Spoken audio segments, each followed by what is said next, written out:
The phone lit up at the wrong hour, and the name on the screen wasn't hers. Listen, K-Fam, let me set the scene for you. Talia Redford runs her own consulting business from home. Black, 6 months pregnant, painting a nursery for a baby that already has a name. 4 years married. 4 years she thought were whole. Her husband is Han Ji-won. They call him the Quiet One. A Korean fixer in a charcoal suit, a steel watch on his wrist, and a black dragon tattoo climbing the left side of his neck, its head resting under his jaw. She built a family, she kept her own name, she trusted the man who took calls on the balcony at strange hours. Then one morning she picked up his phone. 4 months of messages. A woman named Yuri started after Talia was already carrying his child. That night, she set the phone on the table, told him she knew everything, and she opened the door. But this family has a matriarch, a grandmother who never misses a monthly dinner, and Talia refuses to fake it. She decides to tell the old woman the truth herself, before anyone twists it. What happens at that dinner table? Nobody at that mansion saw it coming. Before starting the story, comment down below where you are watching from and what time it is there. If stories of karma, love, and hidden truths move you, leave a like, be sure to subscribe to the channel, and click join to become a member and help our channel. Talia set the paint swatch against the wall for the 9th time and finally believed it. Soft clay. Not the pink her mother pushed, not the blue Ji-won shrugged at. Clay, warm, quiet, a color that would hold light at 6 in the morning when a baby cried. She pressed the card flat with her thumb and stepped back, one hand under the curve of her belly, the other reaching for the pencil behind her ear. 6 months. The belly announced itself now, round and undeniable under the cream silk blouse, the camel blazer left open because nothing buttoned anymore, and she had stopped pretending it would. She marked an X where the crib would go, away from the window, draft on one side, morning sun on the other, and a baby needed neither at the wrong hour. Her phone buzzed on the stepladder. A client. She let it ring twice before she answered, because 2 rings said busy, and 0 rings said desperate, and Talia Redford had never once in her life been desperate for work. "This is Talia. You told me not to sign it." The voice on the line was a restaurant owner in Koreatown, a man who paid her to read the contracts his lawyers were too polite to question. "I signed nothing. You were right. The exclusivity clause would have buried me. I know." She smiled at the wall. "That's why I read it twice." She hung up and looked at the phone a second, at the little green history of the day's calls. 4 this morning, 3 yesterday. People found her the way you find a good doctor, quietly, by word of mouth, passed hand to hand through Koreatown and Beverly Hills, by men and women who'd been burned once and swore never again. She wasn't a lawyer.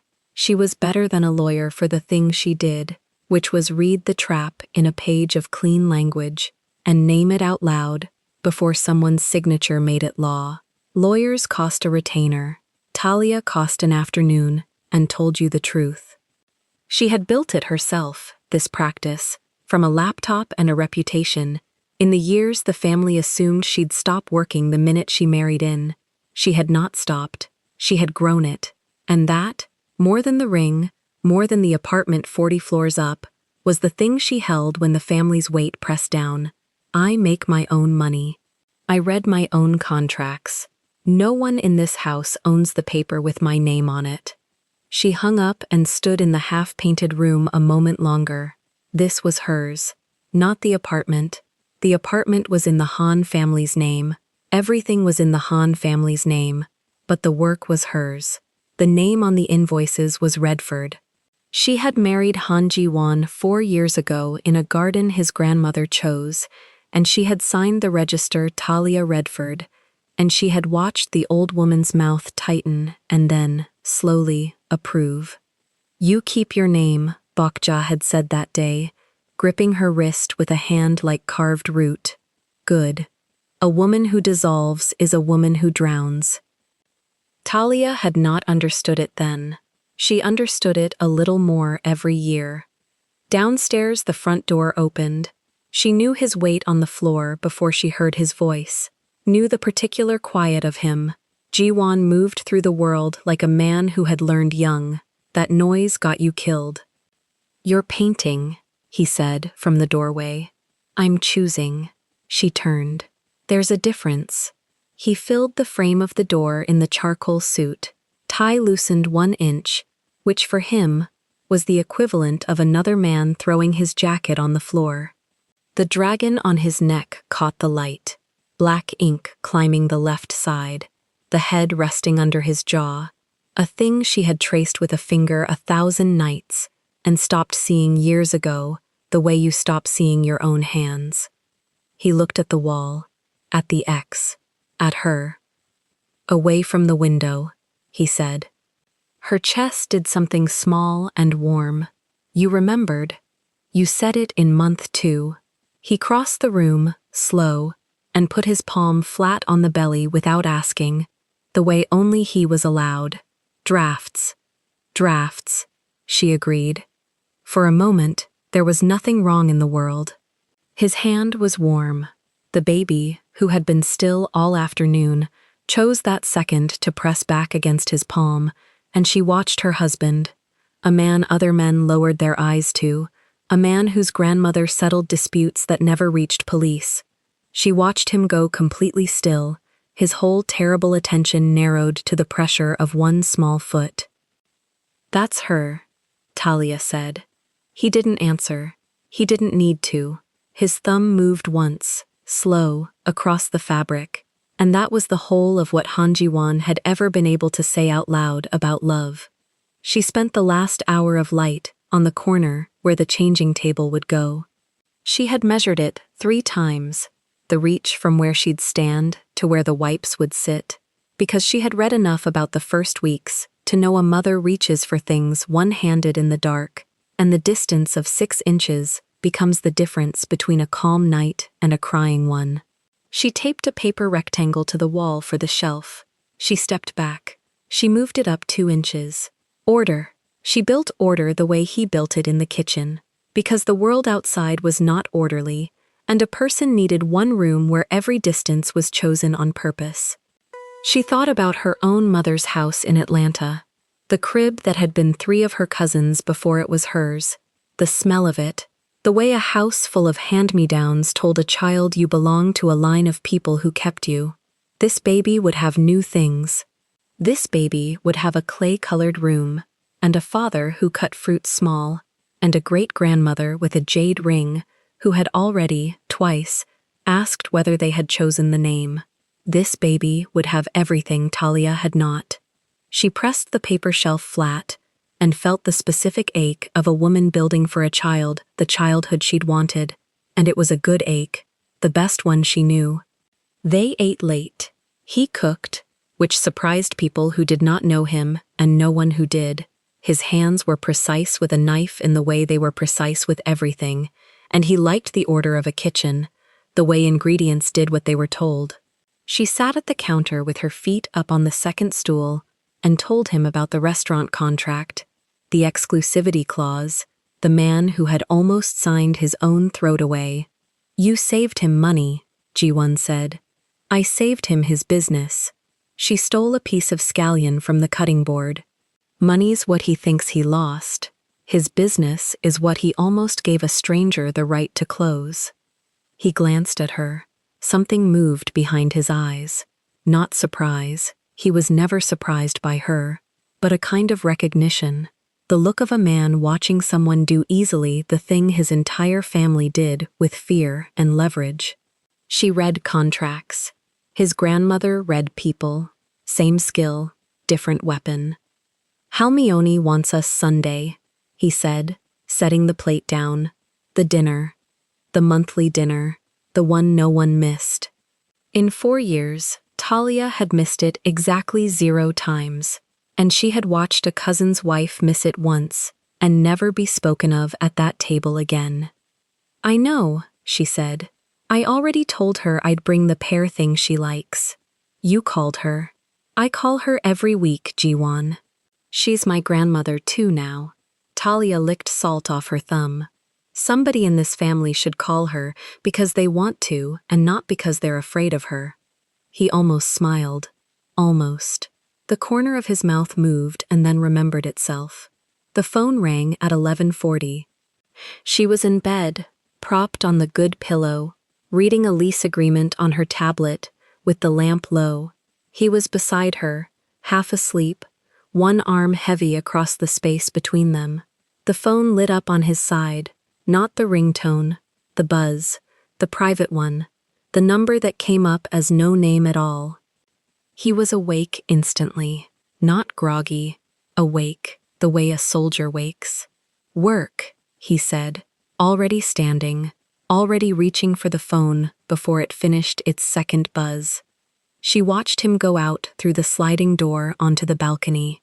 He pulled it shut behind him, not slammed, never slammed, just closed with that soft click that sealed the glass and turned him into a shape she could see and not hear. The city glowed behind him, 40 floors down. He stood with his back to her, phone to his ear, one hand on the rail. She turned back to the lease. It was work. Of course it was work. Jiwon's work happened at hours ordinary work did not, and she had married the whole of it with her eyes open. A man does not tell you what he does, when what he does is settle the things his family cannot settle in daylight. She had decided, years ago, on a specific and deliberate ignorance. She did not ask who called. She did not ask what got fixed. She asked only that it never come through the door of her home, and in 4 years it never had. So she read the lease, clause by clause, and she told herself she was reading the lease. But her eyes were on the glass. He talked longer than a work call. She noticed it the way you notice a clock is slow, not all at once, but in the accumulation. 3 minutes, 5. His shoulders were not the shoulders of a man giving an order. An order was short. A threat was shorter. This was something else. His head tilted, his weight shifted onto one hip, and once, only once, his free hand came up and pressed flat against the back of his neck, over the dragon, the gesture of a man being asked for something he did not want to give. He came back in at 12:10, slid the door shut, set the phone face down on the nightstand, screen to the wood. "Everything okay?" she asked, not looking up. "Fine." He got back into bed. The arm came back across the space between them. Warm, ordinary. Sleep. She turned off the lamp. In the dark, she listened to his breathing go slow and even, and she thought about the way he had set the phone face down. He always set it face down. Every man in his family set the phone face down. It was a habit older than she was, a thing bred into people who lived by secrets. It meant nothing. She told herself it meant nothing, and she was very good at telling herself things, and mostly she believed them, and she fell asleep with one hand under her belly and the lease agreement still glowing on the floor where the tablet had slid. The next morning, she forgot it. This was the thing about a good marriage, or a marriage a woman had decided to call good. The mornings erased the midnights. He was up before her, always, and she came into the kitchen at 7, to find coffee made, hers decaf now, the caffeine surrendered to the pregnancy, and a bowl of cut fruit, and him standing at the counter in his shirt sleeves, reading something on his tablet, with the particular stillness that meant numbers. "Good morning," she said, and kissed the dragon on his neck because it was closest. "Eat," he said. "You skip when you work." "I don't skip." "You skip." He pushed the bowl an inch toward her. "The pear's for Sunday. Don't eat the pear." She ate a piece of pear. He watched her do it, and said nothing, and something in his jaw eased, and she thought, this is the marriage, not the balcony. This, the pear I'm not supposed to eat, the fruit cut small, because he knows I don't cut it small enough myself. She worked through the morning. 2 calls, 1 contract, a landlord in Beverly Hills trying to slide a maintenance liability onto a tenant who'd hired her to make sure he couldn't. She won that one before lunch. She always won the small ones. The small ones were where people got lazy, and Talia was never lazy, because being lazy was a thing you did when you had a name that protected you, and she had spent 31 years with a name that protected no one. At noon, her mother called from Atlanta. "How's my grandbaby?" "Kicking. She kicks when her father talks. Isn't that something?" "That's something." A pause down the line. The specific pause her mother used to load a question she'd already decided to ask. "And how's he? Your quiet man." "He's good, Mama." He is." "I didn't say he wasn't, baby. I said, Her mother had never fully trusted the marriage. Not the man, the marriage, the size of the family behind him, the money that had no visible source, the grandmother who'd looked at Talia across a wedding table like she was appraising a horse she'd decided to buy. "You call me if you need me. That's all. You got a whole family up there that isn't yours, and you got one down here that is. You remember which is which." "I remember, Mama." She hung up and sat with it a minute, the belly warm under her hand, the clay-colored swatch still taped to the far wall where she could see it from her desk. You remember which is which. But it wasn't that simple anymore. Bokja had gripped her wrist and told her not to dissolve, and Bokja had meant it, and in the strange arithmetic of that family, the old woman had become something closer to Talia than to her own blood. There were cousins Bokja tolerated, there were grandsons Bokja instructed, and there was Talia, whom Bokja, in her own carved-root way, seemed to actually like. That afternoon she painted the second wall. She did it slowly, in sections, resting when the belly told her to rest, and she thought about names. They had not decided. He wanted a Korean name, she wanted a name her mother could say. They had circled it for weeks without landing, and neither of them had said out loud that it mattered, that a name was the first territory of a child born between 2 countries that lived in one apartment. "Hana," he'd said once, quietly, not looking at her. "It means one. It also means," he'd stopped, "it's also close to a flower, in your language." "Hana Redford," she'd said, testing it. "Hana Redford Han," he'd said, and that was the closest they'd come, and neither of them had touched it since, the way you don't touch a thing that's still wet. Bokja called her at 4, which the old woman never did. She summoned, she did not chat, and Talia sat on the stepladder with the phone to her ear and listened to the matriarch ask, in her slow, deliberate English, whether the pear would be the good pear or the store pear. "The good pear, Halmione, from the man on Olympic." A silence that in anyone else would be nothing, and in Bokja was a full paragraph. "You are eating, you, not only the baby.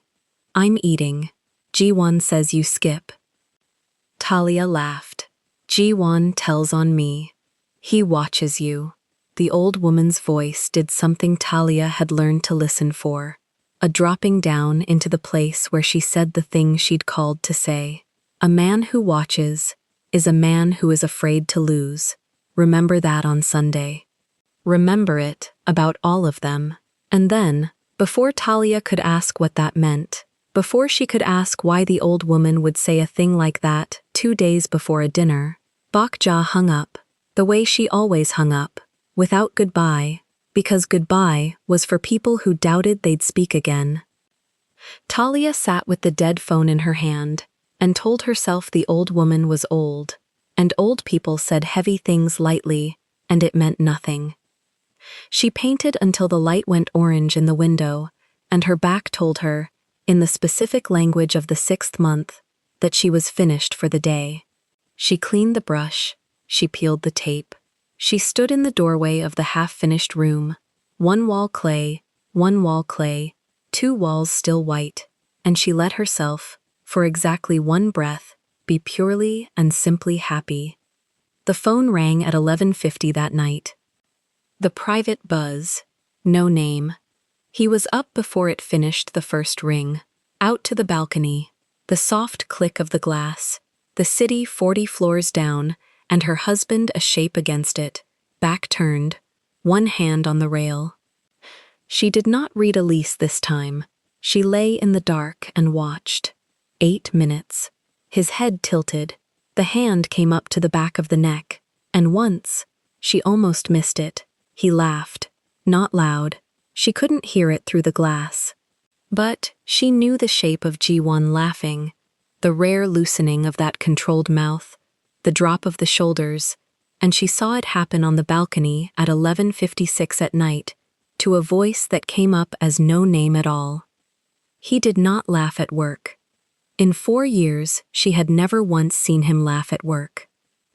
He came back in at 12:04, slid the door shut, set the phone face down, got into bed and put his arm across the space between them, warm, ordinary, and said, "Sleep," and she said, in the exact tone her mother used, and she lay awake a long time, listening to his breathing go, even while hers would not. She told herself it was nothing. She was very good at telling herself things. She told herself, he's tired, the family is heavy, the dinner is Sunday, and the family is always heavier before the dinner.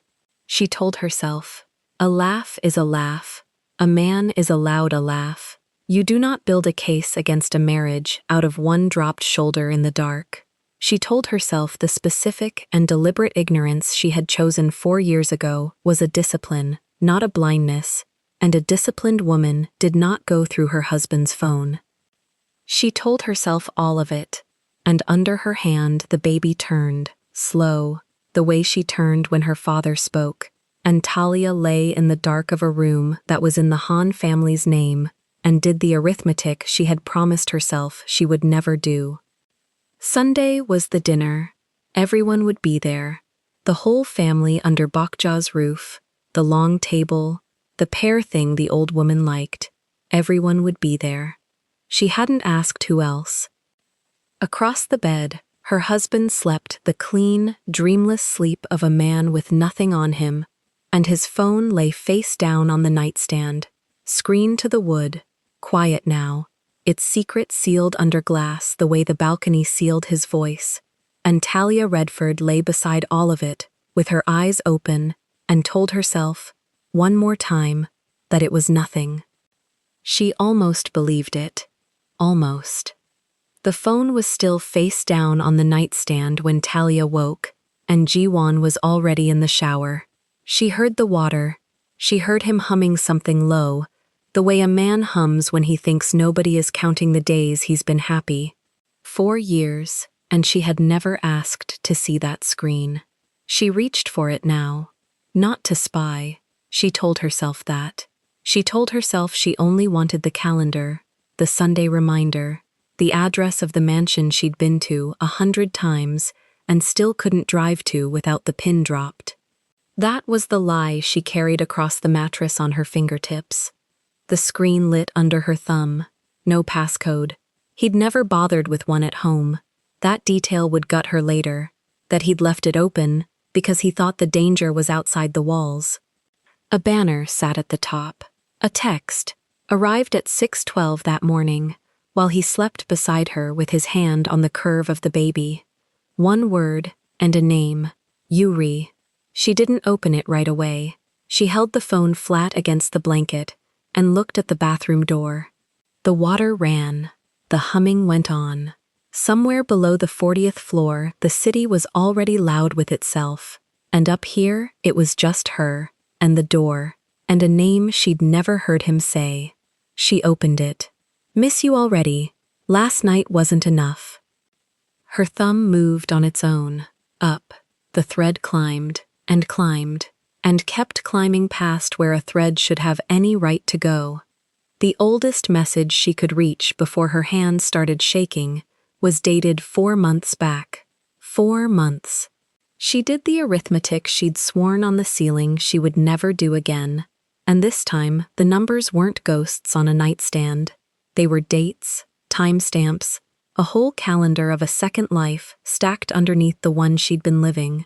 4 months back, she was already carrying his child, already picking paint, already reserving the good pair for a Sunday she now understood she'd walk into like a woman walking onto a stage without knowing the play.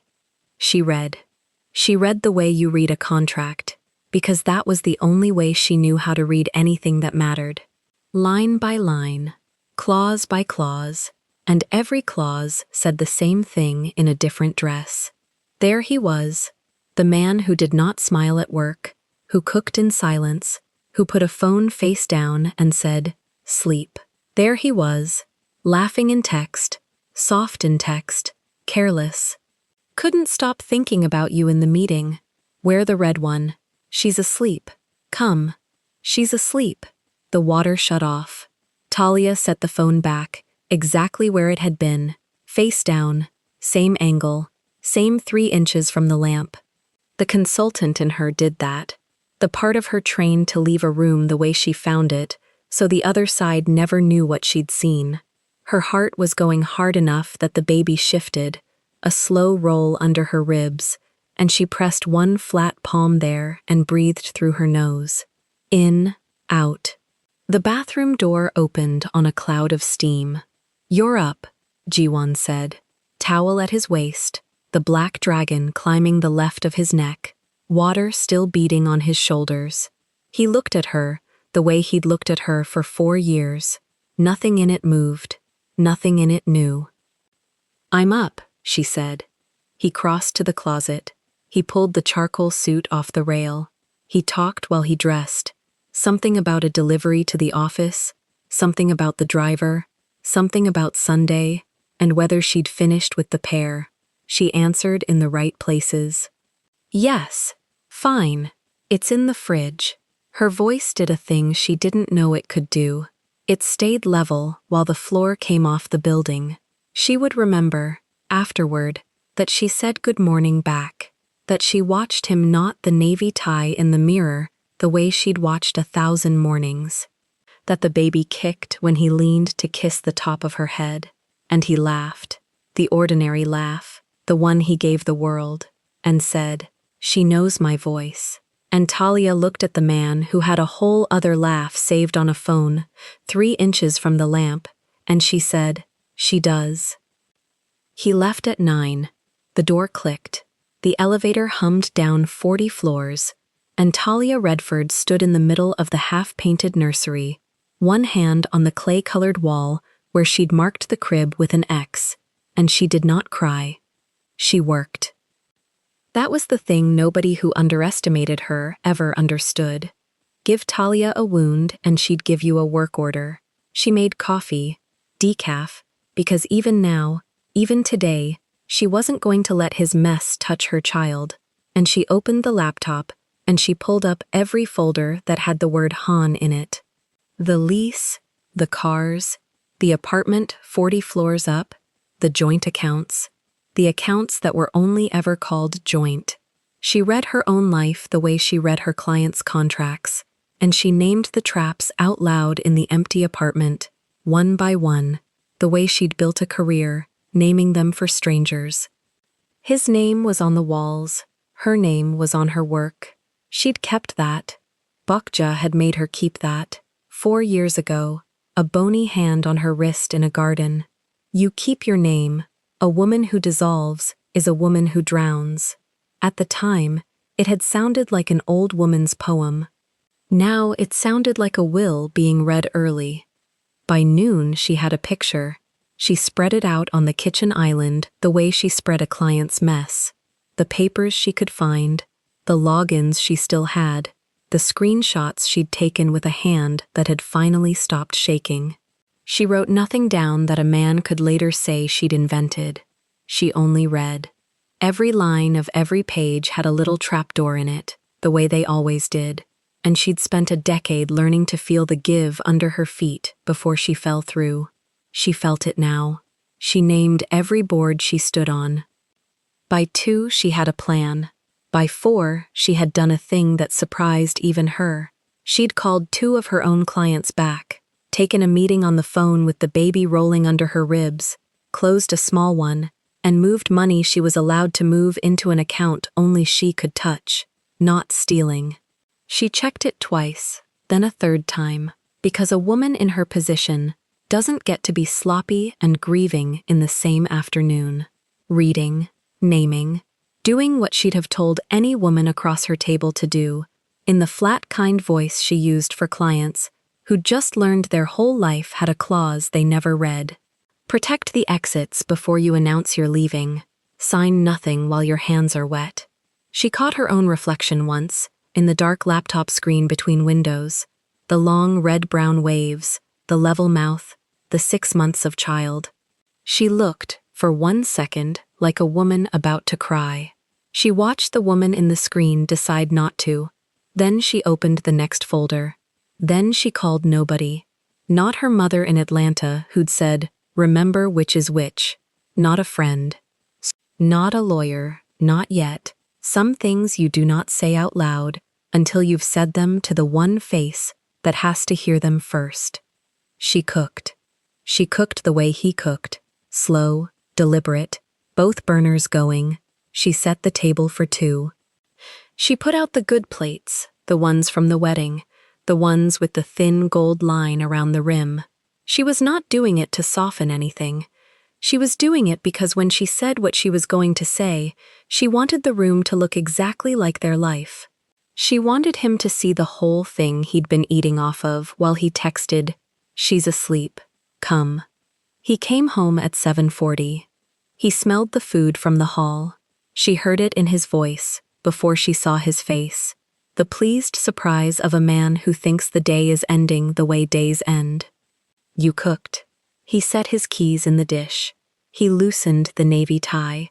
He came to the table, and he saw the wedding plates, and something flickered, just once, behind the flat dark eyes, because Jiwon noticed things. That was his whole trade. And a man who notices things notices when a table is set like a verdict. "Sit," she said. He sat. She did not sit. She stood at the head of the table where the light was best, 6 months of their child between them, and she took her own phone out of her cardigan pocket and set it face down on the wood. Face down, the way this family put phones down. Then, slow, so he'd feel the weight of the choreography, she reached across and turned his. No, not his. She didn't have his. She turned her own screen up, and on it was the photo she'd taken that morning, of a photo. The thread, the name. "She's asleep. Come." She watched him read it upside down. She watched him understand that she'd read it right side up. "Talia," he said her name, the way you say a name, to stop a car that's already gone off the road. His hand came up off the table an inch and stopped. 4 months, she said. He didn't answer. I did the math. Her voice stayed level. That was the terror of it, and the power of it, and he knew her well enough to know that the level voice was the dangerous one. I was already carrying her. You started after. You looked at me carrying your daughter, and you went and found a phone I wasn't allowed to name. It's not. Don't. One word. It landed like a gavel. Don't tell me what it's not. I read what it is. In your words, I don't need yours twice. He set both hands flat on the wedding plates, on either side of the food she'd made, and for the first time in 4 years, Talia watched Jiwon have nowhere to put his eyes. The man who watched everything couldn't find a wall.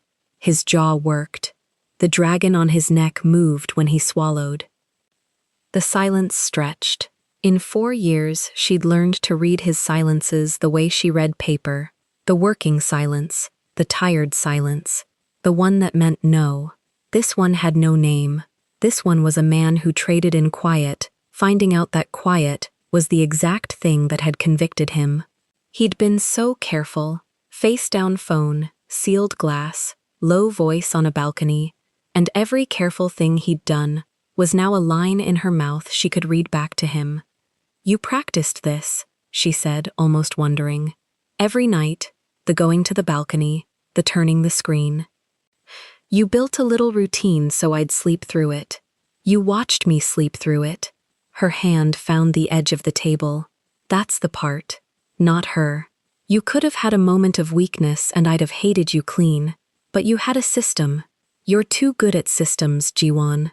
You forgot who you married." "Who is she?" Talia said. Not a question. The consultant gathering the last clause. "Yuri." His voice had gone somewhere she'd never heard it. "Che Yuri. She works. She's in the company. PR. It started at a... I don't want the story of how." She lifted one hand. "I've heard how 100 times, from 100 people sitting where you're sitting, at my table, paying me to tell them the truth. It's always the same how. The how is boring." She leaned in. "Here's the part that isn't boring. You did it in my house. You put your phone face down next to my head, and you said sleep. You made me the fool at my own table. You are not a fool." He said it fast, like it was the one clause he could still win. "You were never..." "No." She almost smiled, and the almost was worse than any scream. "I'm not. That's your problem now." The baby kicked. Hard. Both of them looked at the curve of her belly at the same moment, and something in his face broke open in a way that, 6 months ago, would have undone her. He reached. His hand, the same hand from every morning, reached for the child. She stepped back. One step. It was the loudest thing that happened in that apartment all night. His hand hung in the air over the wedding plates and closed on nothing. "You don't get that anymore," she said, quiet now, and the quiet cost her more than the level voice had. "Not tonight."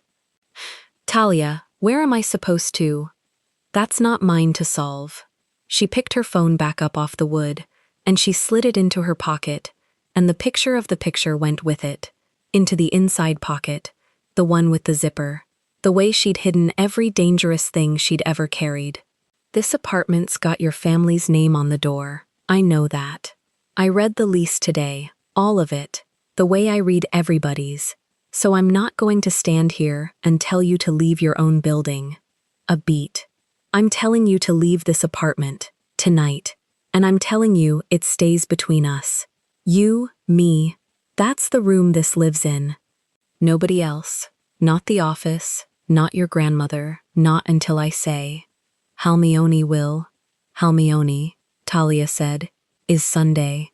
And on Sunday, we are going to sit at that woman's table and eat and smile, because you and I both know what it means in this family to be the one who broke the thing in public. I'm not giving anybody that. I'm not giving her that." She let the pronoun sit. He heard it land. "So, you're going to pack a bag. You're going to go wherever you go, and when we walk into that mansion, you're going to be my husband right up until the second the doors close behind us. After that," she picked up his cold, untouched plate off the table, the wedding gold catching the light, and she carried it to the sink. "After that, we'll see how far your quiet gets you." He stood there a long moment in the charcoal suit with the loosened navy tie. He looked at the table set like a life. He looked at the woman who had cooked it, and whatever he'd built his silence out of for 35 years, it held, because Jiwon did not beg.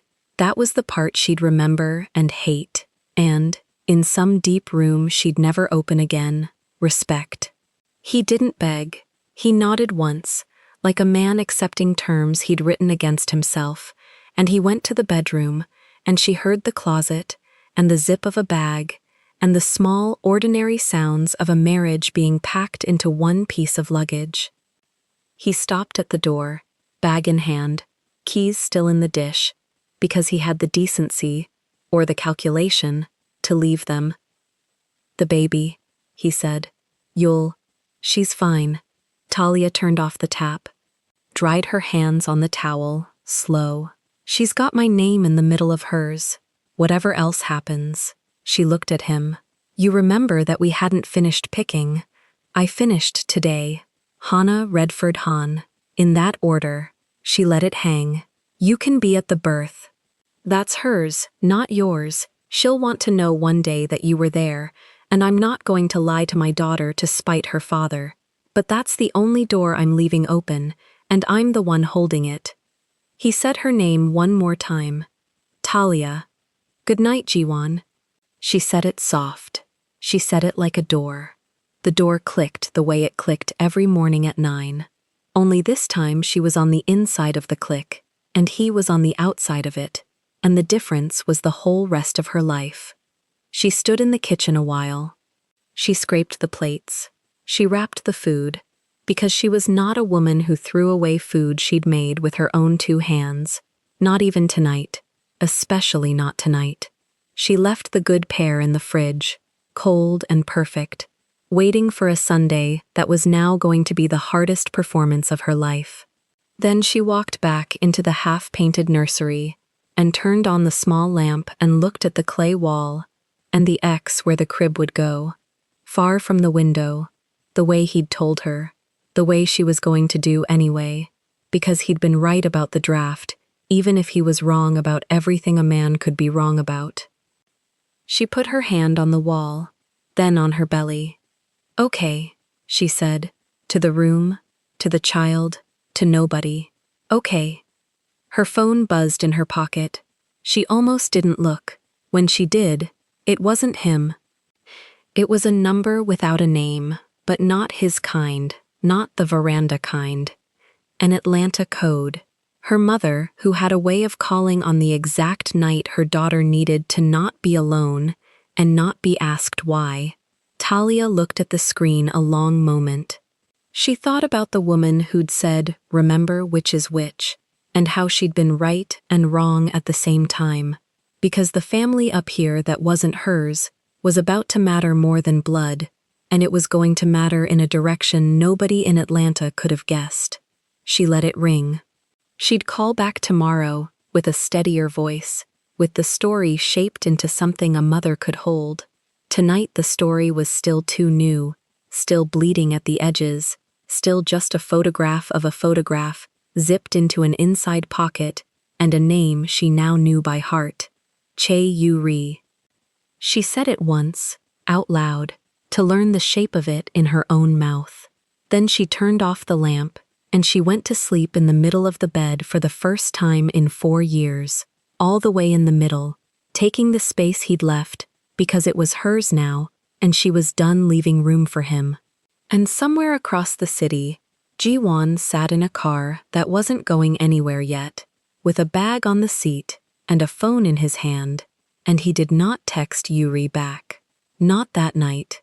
That was the one thing he did right, and it was far, far too late for it to count. Sunday was in 3 days, and at the head of a very old table, an old woman with a jade ring was already turning something over in her clean, sharp, patient mind. Because Bokja always knew before she was told, and this time, she was going to make everyone watch her know. Talia was dressed and in the car 40 minutes before she had to be. The pair sat on the passenger seat in a paper bag, wrapped once in a dish towel so it wouldn't bruise against the gear shift, and she drove the long boulevard toward the hills with both hands on the wheel and a plan folded in the front of her mind like a contract she'd already signed. 3 days, that was how long she'd carried the name alone. Che-Yu-Ri.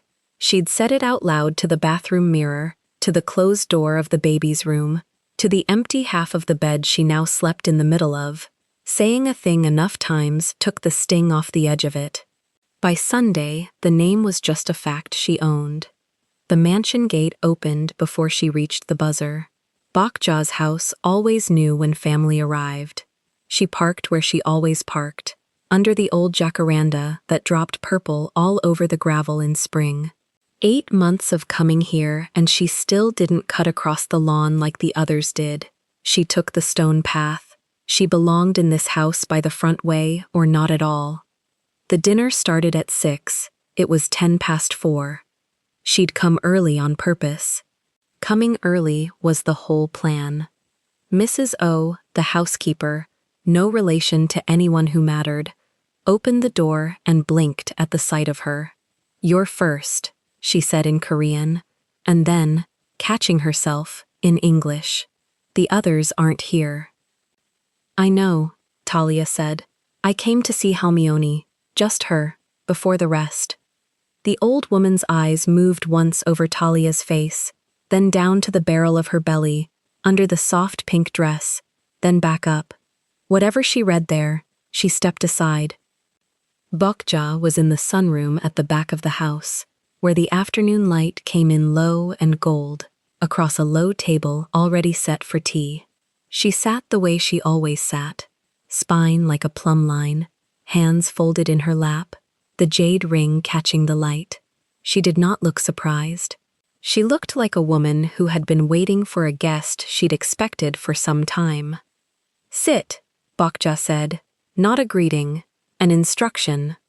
Talia set the pear bag on the side table and lowered herself onto the cushion across from the old woman, one hand bracing under the weight of the baby. The dress pooled around her.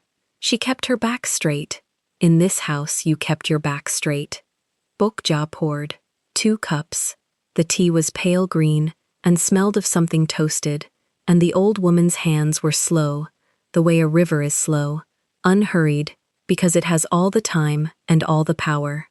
She slid 1 cup across the table with 2 fingers. "You brought the pear," Bokja said.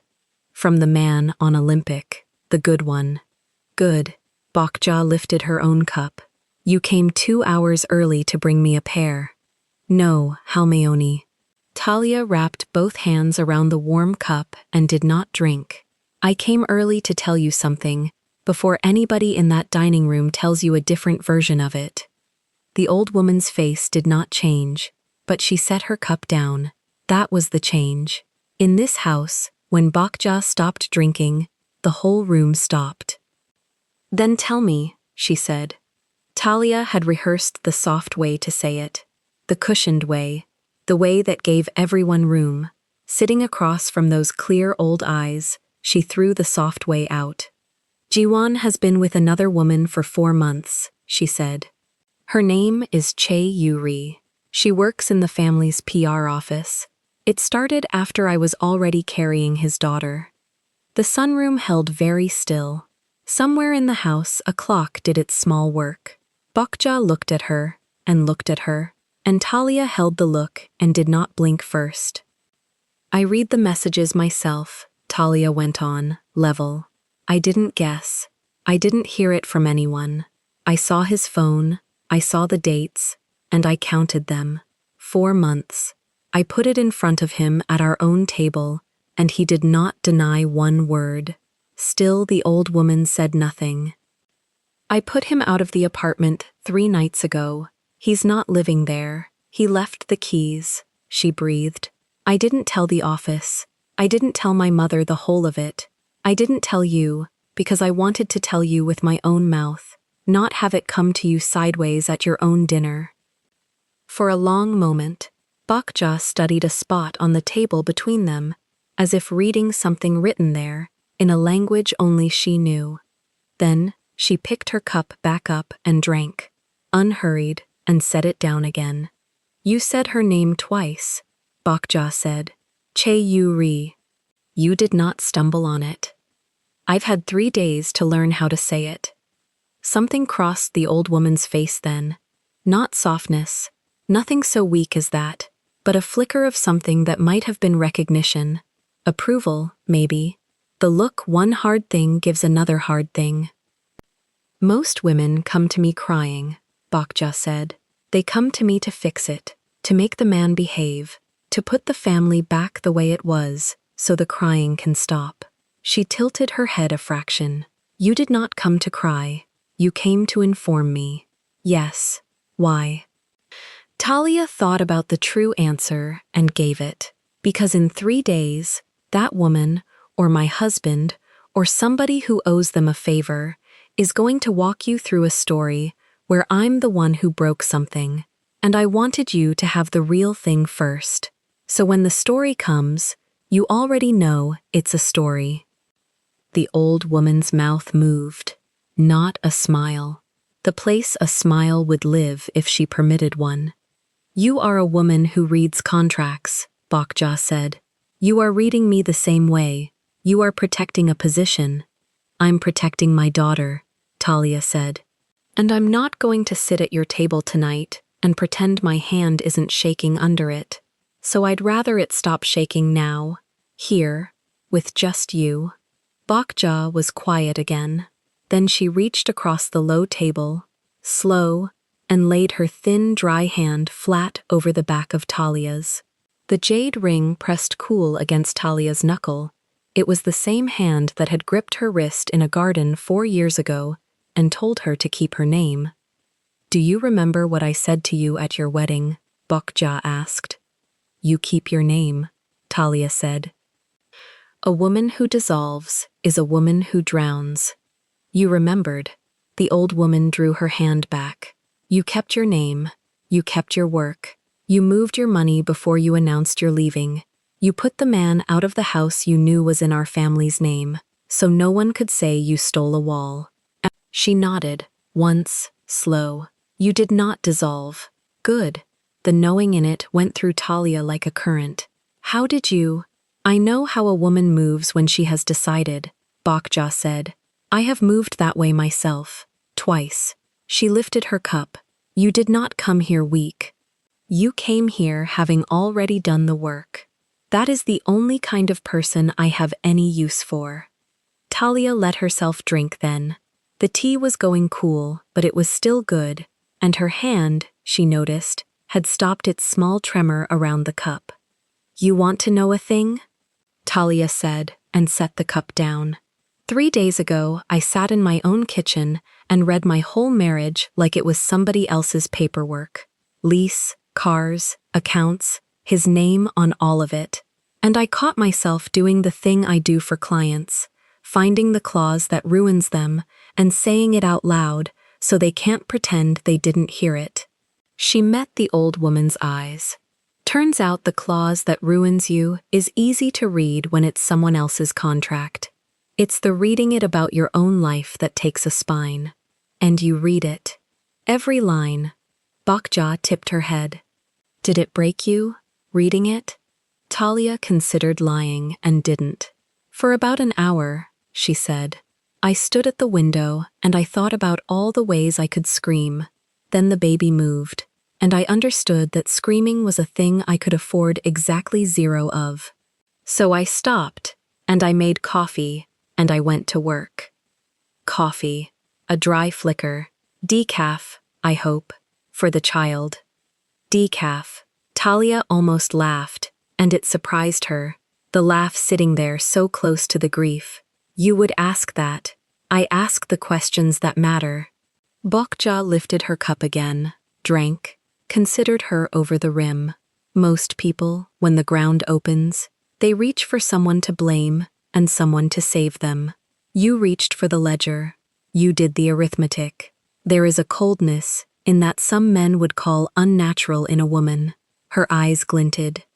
I call it survival. My own mother did the same when my father lost this family's first fortune. She did not weep. She counted what was left, and she built the second fortune on top of it, the one your grandson has been busy disgracing. I'm not cold, Talia said quietly. I cried plenty. I just did it where it couldn't cost me anything. That, said Bokja, is not coldness. That is command. There is a difference, and most people go their whole lives without learning it. She set the cup down with a small, final click. Now, you said there is more. There's more you should know, Talia said, before the others come. Then keep going. He might bring her. Talia had turned this over on the boulevard, in the middle of the bed, in the half-painted room. The office knows her. He works with her every day. If she asked to come to a family dinner, if she wanted to be seen on his arm in this house, I don't know that he'd have the spine to say no. She held the old woman's eyes. So if a woman I don't know walks in tonight next to my husband, you'll know why. and you'll know I already told you first. You think ahead, Bokja said. 2, 3 moves. You do not wait for the blow. You stand where the blow was going to land, and you are already there when it arrives. She studied her. Did you learn that reading contracts? Or did contracts find you because you were already made that way? Both, probably. Talia turned the cooling cup in her hands. My mother raised me to walk into a room and count the exits before I sat down. She said a woman who doesn't know where the door is has already given up her chances of using it. She almost smiled. She told me the same thing about this family 3 days ago. Reminded me which people up here are mine and which ones aren't. Your mother, Bokja said, sounds like a woman I would have liked to fight beside. She turned the ring. She is right, and she is wrong. Right that you must always know the door. Wrong about which people are yours. The old woman's eyes did not leave her. Blood is not the thing that makes a person yours. Choice is. You chose the truth tonight, when a lie would have been easier. That choice made you mine more than 4 years of marriage ever made you my grandsons. Bokja set her cup down very precisely, and this time she left her fingers resting against it. She would come here, the old woman said. It was not a question, it was a fact being weighed. To my house, to my table, on the arm of my grandson. I think she might. On a Sunday. Yes. The afternoon light had moved a hand's width across the table while they talked. Bokja looked at the moved light for a moment, the way a general looks at a map, and something in the set of her small shoulders shifted from listening into deciding. Jiwon's mother is dead, Bokja said, apropos of nothing and everything. His father is my son, and my son is a coward who signs whatever is put in front of him. I raised that boy myself. This house, these rooms, the quiet in him, people think it is strength. She made a small dismissive sound through her nose. Quiet is not strength. Quiet is a man who has learned that if he says nothing, someone older will decide for him. I let him stay quiet too long. That's not my fault to carry, Talia said. No, the old woman's eyes came back to her, sharp and clear. It is not. Do not pick it up. She turned the jade ring once. A woman marries a man, and the whole family hands her a bag of their failures at the door, and calls it love. His mother's absence, his father's spine, the company's debts. They expect her to carry all of it, and smile and produce a son. I carried it once. I put it down the day I decided this house answered to me and not the other way. Her gaze sharpened. You put yours down 3 nights ago when you set his keys in the dish and closed the door. Do not let anyone in that dining room hand it back to you tonight. They'll try. They will try, Bokja agreed. The cousins will say, think of the child. The wives will say, a good man makes mistakes.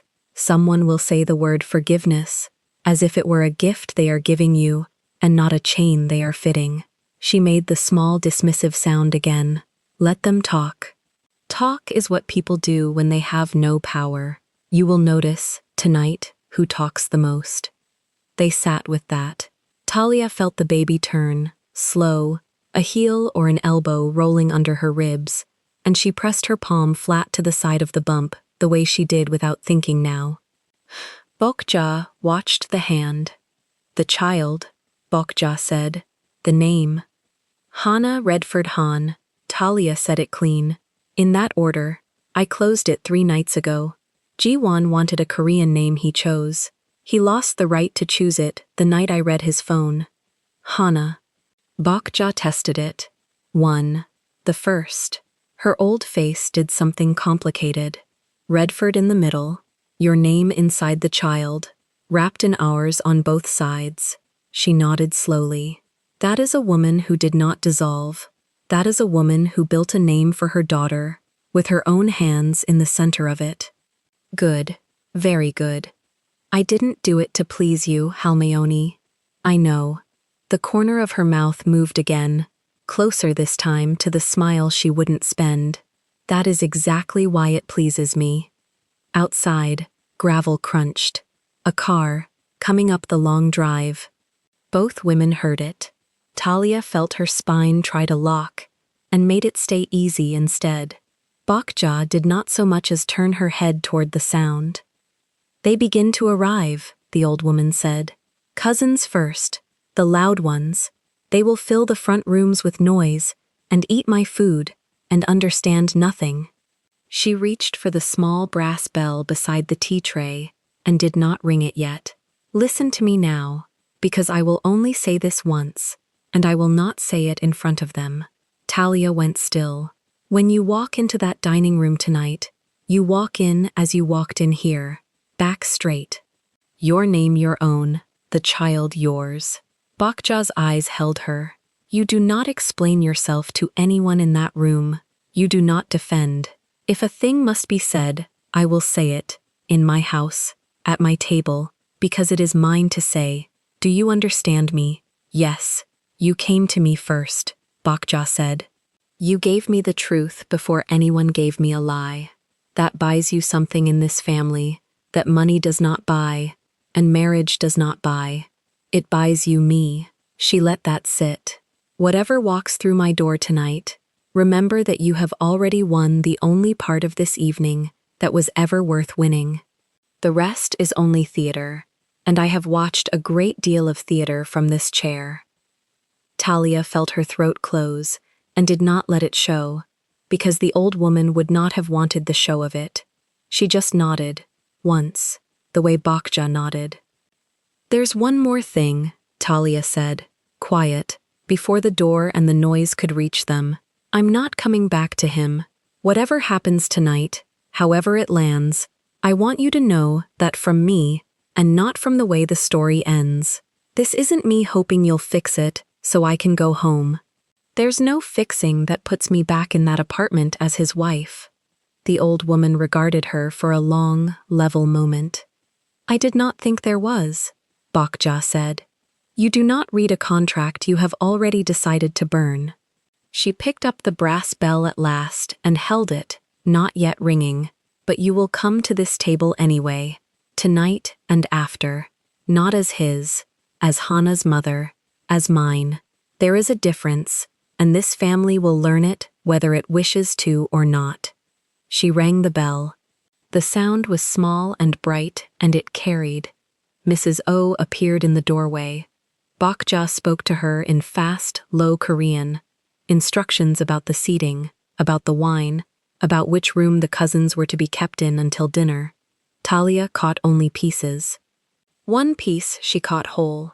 The old woman told the housekeeper to set Talia's place not among the wives, where it had always been, but at the near end of the table, close to the head, close to Bokja. The housekeeper's eyes flicked to Talia, surprised, and away, and she bowed and went. Talia gathered herself to rise. Bokja lifted one finger, "Wait," and Talia waited. "When my grandson comes through that door," the old woman said, almost to herself, turning the jade ring slowly on her finger, "watch his hands. A man tells you everything with his hands, whether they are full, whether they are empty, whether he reaches for what he has lost or lets it stay lost." Her clear old eyes came up. "I have watched that boy's hands his whole life. Tonight I will watch them one more time, and so will you." She reached for the paper bag on the side table then, and drew out the pear, and turned it once in her thin fingers, to check it for bruises the way a jeweler turns a stone. Finding none, she set it in the center of the tea tray, in the last of the gold light, like something placed on an altar. "Now," Bokja said, "help an old woman up. Let us go and be a family for the people who think they know what that word means." Talia rose first, one hand under her belly, and put the other out. The old woman took it, and stood, slow, deliberate, every movement a decision, and for one breath they stood together in the sunroom, the tall pregnant woman in soft pink, and the small ancient one in deep green, hand in hand. while the noise of the arriving family swelled through the front of the house like a tide coming in. Then Bokja let go, straightened her sleeve, picked up her carved cane from where it leaned against her chair, and walked toward the dining room ahead of her, not leaning on the cane at all, carrying it the way a judge carries a gavel to a room that does not yet know it is on trial. Talia followed her in. The dining room swallowed the noise of the family the second Bokja crossed the threshold. 12 chairs, a table long enough to seat a wedding, and the cousins already spilling into it, loud and easy, until the old woman walked in, with the cane held high, and the room dropped its voice like someone had turned a dial. Talia came in 3 steps behind her, and every head turned, then pretended it hadn't. She kept her back straight. She did not explain herself to a single face. The seat waited for her at the end near the head. Mrs. O had moved the place card. The cousins' wives noticed. One of them, the one married to the loud cousin, glanced at the new arrangement, and then at Talia's belly, and then back at her plate, and said nothing, because Bokja was already lowering herself into the chair at the head, and the whole table waited to sit until she had. The pair sat on the tea tray by the window where the old woman had placed it, gold in the last of the afternoon light. Talia caught it out of the corner of her eye as she sat. She smoothed her dress over the curve of the baby. 6 months.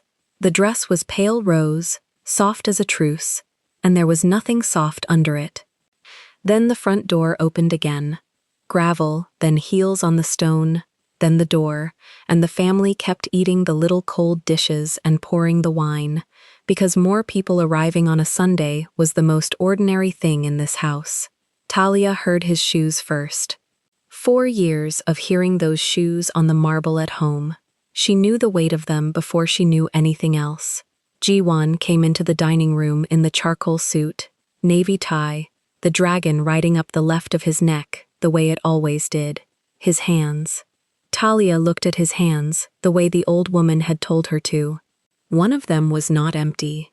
One of them had a woman's hand tucked into the crook of his arm, fingers spread on the sleeve like she'd rehearsed the pose in a mirror. Chae Yuri walked into Bokja's dining room on Han Ji-won's arm, in a red dress cut to be remembered. The table saw her the way a still pond sees a stone. First nothing, then everything. The wives went quiet in a spreading ring. One cousin's fork stopped halfway up. Somebody's wineglass met the tablecloth a little too hard and stayed there. Yuri did not read the room, or she read it and decided she was above it. She had the walk of a woman who had been promised a chair at this table and had come to sit in it. Jiwon's face did the thing it did when he had made a mistake he was too proud to unmake in front of people. It closed. His jaw set. He had brought her, and now that he was inside the room with the whole family looking, he understood the size of what he had brought, but he did not turn around. A man who turns around admits it. He walked her in. "Halmione," he said. His voice found the old woman first, the way it always had. "This is Yuri, from the office." From the office. As if the office had ever come to Sunday dinner. As if anyone at that table believed a woman wore scarlet and heels with red soles to be introduced as a colleague. Bokja did not answer him. She lifted her cup. She drank. She set it down without a sound, which in that house was its own kind of thunder. Yuri's eyes moved down the table and landed on Talia, on the belly, on the seat near the head that should have been an afterthought, and instead was the best chair in the room. Something crossed her face, not surprise. Calculation, arriving late and unwelcome. She had expected to walk in and find the wife folded into the far end with the other wives, small, already half erased. She had not expected to find her sitting at Bokja's right hand in a rose dress with her chin level. Yuri decided to fix it. She let go of Jiwon's arm and crossed the last of the floor, heels striking stone, and stopped beside Talia's chair. She looked down at her. She smiled the way a knife smiles.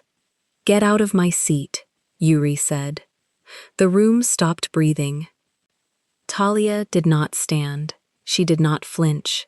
She looked up at the woman she had spent 3 days learning to name out loud, the woman from the messages, the "Where the red one and she's asleep come," and there she was, in the red one, standing in a grandmother's dining room, telling a pregnant wife to move.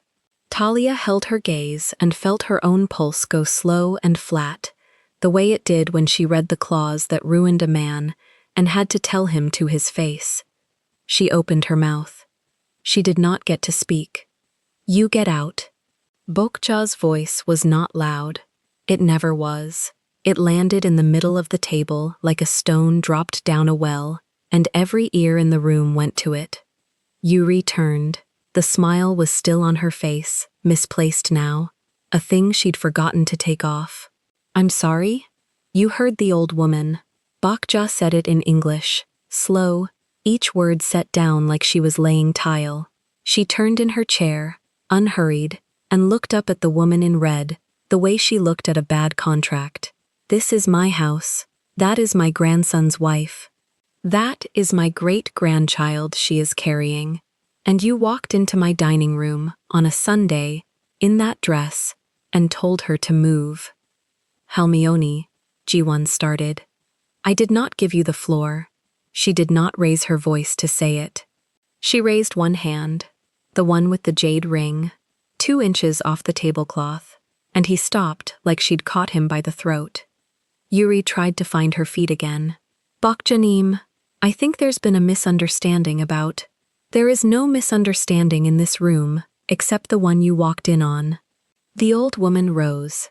It took her a moment, the way all her movements took a moment, and the whole table watched her come up out of the chair, inch by inch, because a woman who moves slowly makes you wait for the blade. She stood. She was small. She filled the room to the ceiling. "You want the seat. Say it plain. You came to my table to sit where a wife sits, in front of my family, on the one day none of them can pretend not to see." Yuri's chin lifted. She was young, and she was clever, and she had a man's arm to come in on, and she made the mistake the young and clever make in front of the old and patient. She doubled down. "Maybe," she said, "you should ask your grandson whose seat it really is." The table made a sound, not words, air, the wives, all together, a small collapse of breath. Bokja looked at her for a long moment. Then she looked past her, at Jiwon, standing there in his charcoal suit, with his empty hands now hanging at his sides, and something in the old woman's face changed. It did not soften, it sharpened, the way a face sharpens when it stops being angry at a stranger and starts being disappointed in blood. "Mrs. O," Bokja said, not turning. The housekeeper appeared in the doorway. "Show this one out. She will not eat here." "You can't," Yuri started. "I can do anything I want in my own house." The old woman's voice did not climb. It cut. "That is what a house is. Ask the man who brought you. He grew up learning what I can and cannot do at this table. He forgot. You are watching him remember." Mrs. O crossed the floor and stood at Yuri's elbow, small and firm, one arm extended toward the hall. Yuri looked at Jiwon. It was the first honest thing she'd done since she walked in. She looked at the man who was supposed to hold the door for her, and she waited for him to hold it. He did not move. He stood at the end of the table with the whole family watching, and he looked at his grandmother, then at his wife, then at the woman in red who had come in on his arm, and he did the thing he had done his whole life. He let the older one decide. He let the silence choose for him. He gave Yuri nothing, because giving her something meant standing in front of Bokja and saying no, and he had never in his life said no to that woman. Yuri saw it, saw exactly what she was worth to him the second it cost him something. Her face went white, then hard. She pulled her arm out of Mrs. O's reach herself. She would not be walked out. She would walk, and she went. Heels on the stone, faster now, the sound of them shrinking down the hall. The front door opened. It did not slam. It closed the way an expensive door closes, soft and final, and then there was gravel again, and then there was nothing. The dining room sat in the silence she left behind, and Bokja was not finished. She stayed standing. She turned, slow, to face her grandson down the length of the table, and the family understood before he did that the storm had only changed direction. It had blown the stranger out the door. Now it was coming home. "Sit down," she told him. He sat, in the chair nearest him, wherever it was, not caring, because the tone in her voice was one he had learned before he learned to read. 4 years, Bokja said. 4 years, I watched you marry a woman who kept her own name, because I told her to. A woman who reads the trap in a contract better than the men I pay to read them. A woman carrying the first child of the next of us. She let that sit, and you brought that into my house tonight. How, Mioni? I did not. You did not what? She took a step toward him, the cane in her hand, not leaning on it. You did not mean to. A man does not walk a woman in red into his grandmother's dining room by accident. You made a choice on my doorstep. You made 100 choices before it, for 4 months, on a balcony, with a phone turned face down. Her eyes did not leave him. Yes, I know how long. I know the shape of it. I have known longer than you think. I was waiting to see what you would do with the last of your chances. The cousins had stopped pretending to eat. The wives sat with their hands in their laps. Nobody in that room had ever seen the old woman name a thing out loud at the table. She named things in her study, behind a closed door, to one person at a time. She was doing it in front of all of them now, and they understood that this, too, was a decision. Let me tell you what I cannot forgive, she said. It is not the woman. Men are weak. Your father was weak, and his father, and I buried both of their weaknesses and kept this family standing anyway. If you had come to me and said, I have made a mistake, I have hurt my wife, help me, that is a thing an old woman knows how to hold. She leaned in, and her voice dropped, and somehow the drop carried further than a shout.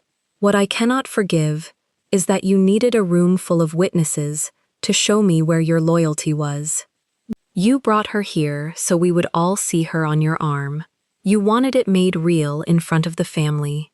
You wanted us to accept it by watching it walk in the door.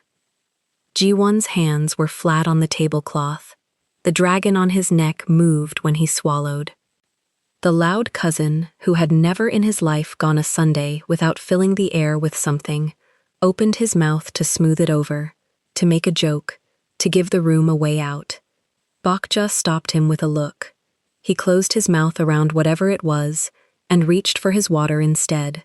There would be no smoothing tonight. She wanted it rough.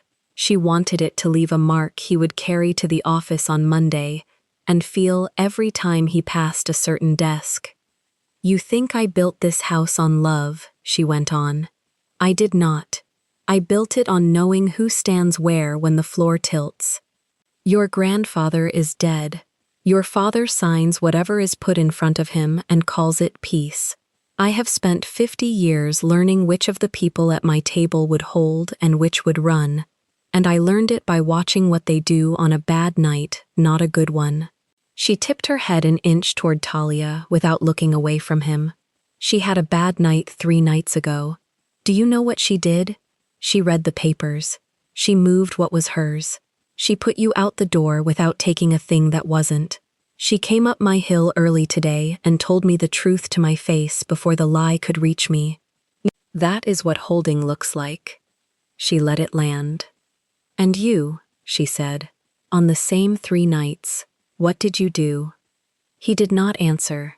There was no answer that helped him, and he was, for all his faults, not stupid enough to reach for one. You brought her here, Bokja said, and the her had a weight to it, the whole red dress and the heels and the walk. You brought your bad night to my table and dressed it in scarlet and dared me to serve it dinner. That is not weakness, Bokja said. That is a man announcing which side he stands on and daring the rest of us to say something. So I am saying something. She straightened. She let the room feel the full height of her, small as she was. The woman you humiliated tonight sits at my right hand. The woman you brought is gone and will not come back.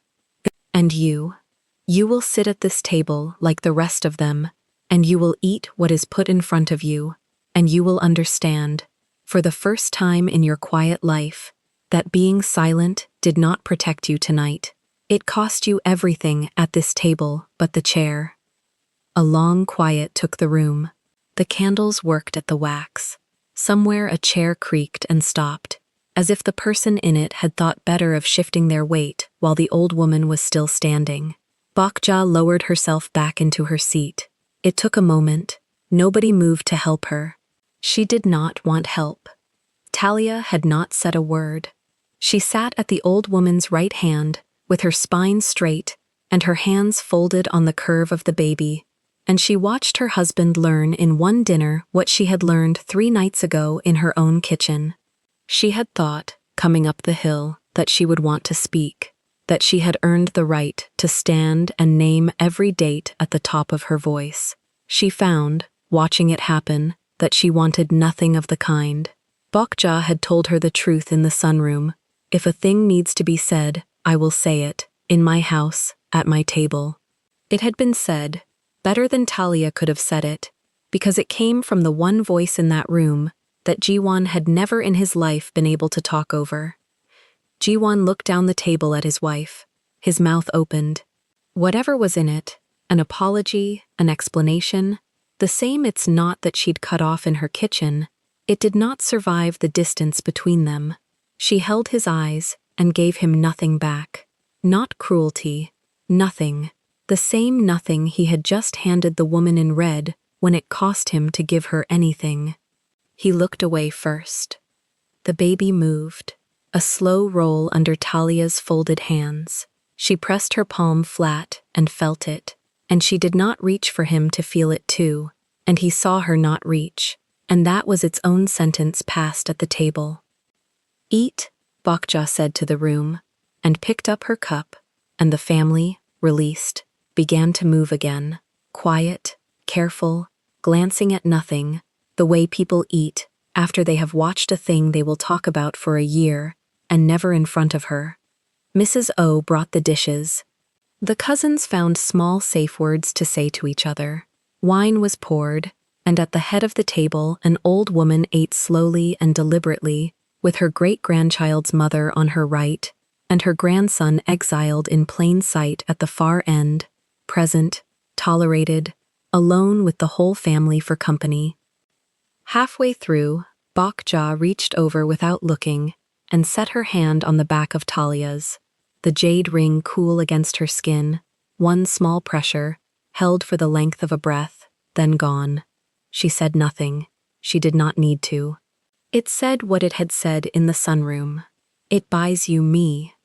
Talia looked at the tea tray by the window, where the pair sat gold in the dying light, the good one, the one from the man on Olympic, the thing she had carried up the hill to give to this house on a Sunday. She had brought something good into this family. She was watching what the family did with a man who brought something else. Down the table, Jiwon ate what was put in front of him. He did not taste it. He kept his eyes on his plate, and once, only once, he lifted them to the pair on the tray and looked at it too long, and then looked away, because he understood, dimly, the way he understood most things too late, that the woman who had brought it was already gone from him in every way that would matter, and that no room full of witnesses was going to give her back. Outside, the gravel was quiet. The gate had closed behind the red dress. Somewhere below the hill, in a car pulled to the shoulder, a woman in scarlet sat with her hands tight on the wheel and her face wet and furious, and she reached for her phone, and she began, already, to think of what she knew, about contracts, about the family, about the man who had let her be walked out a door, and what all of it might be worth to the right person. But that was down the hill, in the dark, hours away from being anyone's problem yet. In the dining room, the candles burned, and the old woman finished her cup, and the wife she had chosen sat straight-backed at her right hand, and the quiet one ate alone at the far end of his own family's table, and the pair stayed gold on the tray by the window, waiting for someone to decide it was time. The email landed on a Tuesday, 9 days after the dinner, and it did not come to Talia. It came to the family lawyer, a man named Pak, who had drawn up every contract the Han name had touched for 30 years, and it came with an attachment, and the attachment was a photograph of a signature page nobody outside that house should have been able to hold. Pak drove up the hill himself. He did not call first. That was how Talia knew it was bad before the gate even opened. She was at the mansion that morning because Bokja had asked her to come, not for a dinner, not for a ceremony, just to sit in the sunroom and drink the pale tea and let the old woman look at the belly that was bigger now, rounder, harder to hide under the camel coat. 2 months had done that. The bump that used to be a rumor was a fact now. She carried it in front of her like a verdict she had already read. Pak came through the front door without waiting for Mrs. O. He had a tablet in one hand, and his mouth was a thin line, and he bowed to Bokja, and then he looked at Talia, and did not know where to put his eyes. "Say it," Bokja said. She set her cup down. She had stopped drinking. That was the tell, and Talia had learned to read it. "There is a demand," Pak said. He spoke in English because Talia was in the room, and he was a careful man. Che Yu-ri, through a lawyer downtown. She is asking for money to stay quiet. Quiet about what? Bokja's voice did not rise. Pak turned the tablet around. Talia leaned in before she could stop herself. She saw a contract page, a real one, the exclusivity clause, and the countersignature, and the little jade-red chop of the Han seal in the corner. She had read enough contracts to know 2 things at once. It was genuine, and it should not have left the office. She had access, Pak said. 4 years of access. PR sat next to legal on the 9th floor. She copied things. Deals with 3 distributors, the terms on the Olympic building, the private ledger for the restaurants. He swallowed.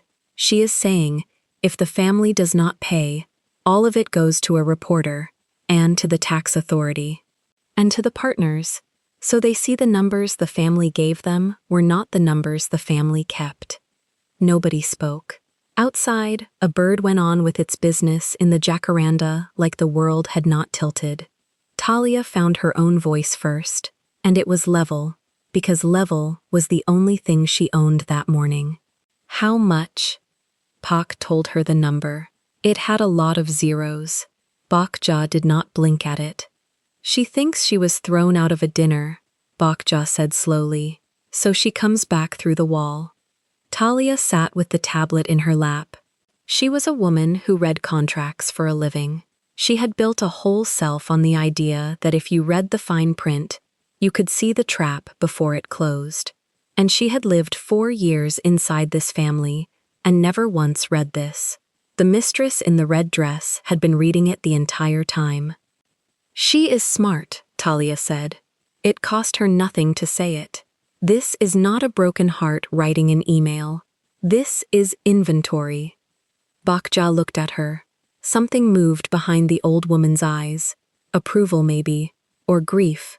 Hard to tell the 2 apart on that face. Pay nothing, Bokja said to Pak.